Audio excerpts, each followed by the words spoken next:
Söz депутат Монбек Рыскелди Чыныбековичте. Рахмат. Жөжөнү күзүндө санайт, өкмөттүн ишин күзүндө карайт дейт. Өкмөт башчы сиздин өзүңүздөн баштайын да.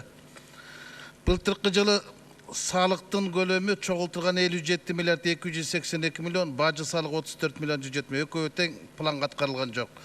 Бажы 98, салык 95% аткарылды. Бул эмне себептен ушундай болуп калды?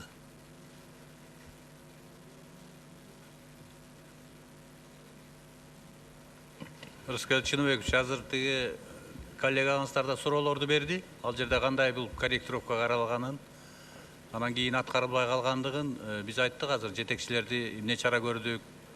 Экөө тең алмашты билесиз. Экөө тең алмашты. Ошон үчүн Мен уурдалган жокпу деген өңүттө берип атам, акча өкмөттөн. Уурдаганы болгон болсо алды бир жерде погон кийген кишилер турат. Баарын кармап атат, териштирип атышат.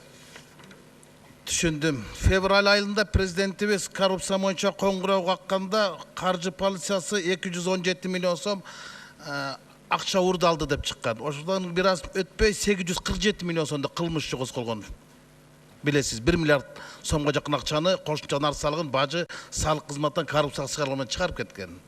18 июнда ГКНБ берип атат 1 миллиард 150 миллион 545 миң сом акча ушундай коррупциялык схемалар менен өкмөттөн уурдалган деп атат. Анан ошол кылмыш иштери эмне болду?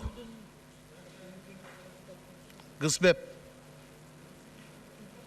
жооп бере бергиле, жооп бер.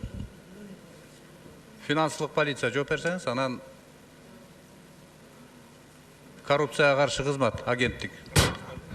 Иш азыр болуп атат дейм. кандай?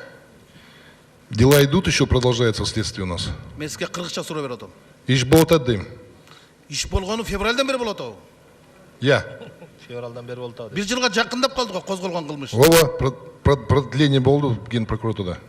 Рыскелди Чыныбекович. Мен суроомо түшкөндө жок, бул компьютер. Түшүнгөн да жок. Соткасын чукулап отурган, мен көрдүм. Азыр укканда жок. Укканда жок, иш болуп атат дейт. Эмне иш болуп атат? Эшикте кар күйрөп атат, бул иш болуп атат. Следствие жүрүп атат дейм беге. Следствие өмүр бою жүрүп атат. Өмүрбек Текебаевдин ишин 2 айда карап салбадыңарбы? Прокуратурада продление болду.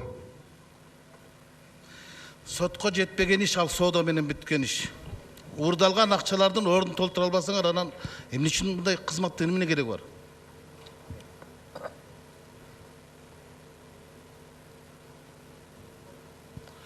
Беш кишини камагансыңар. Салык кызматынын башчысынын орун басары отурат, таможнянын башчысынын орун басары отурат. Иштер келип атат. Анда бюджеттен уурдалган болот атпайбы бул акчалардын баардыгы? Могу журмада продление болду прокуратурада.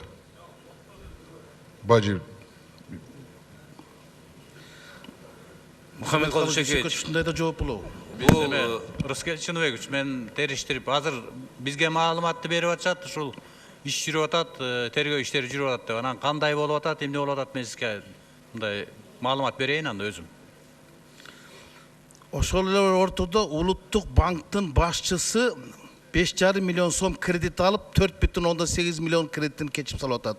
Көчөдөгү мугалимдер ипотека менен там алып, 6 миң сом айлык алып, 8 миң сом менен төлөп атат. Эмне үчүн бул мынчалык жеңилдик берилди? 2 ай биринчи вице болгон үчүн, 2 ай вице болгон үчүн ушундай жеңилдик берилеби? Шуну кандай карайсыз өзүңүз? Мен бул боюнча Улуттук банктын төрагасы менен сүйлөштүм. Өзлөрүнүн мурунку жоболорун ошондой кийип, ошондой болуп колдонуп жүрүшкөн экен. Бир нече миллион сом ушундай болуп 30 миллион сом кечип коюптур өзлөрүнө. Азыр эми өзүнүн эмне үчүн кабыл алганы боюнча биз сүйлөшүп атабыз. Муну Эми 240 миң сом алган киши ушу кредит төлөөсү уят да. Эл эртең эмне дейт? Төлөттүңүз. Анда гана коррупция менен күрөштү жое эле койгула. Генералдык прокуратурасы текшерип атат, териштирип анан жообун берсин бизге. Рахмат.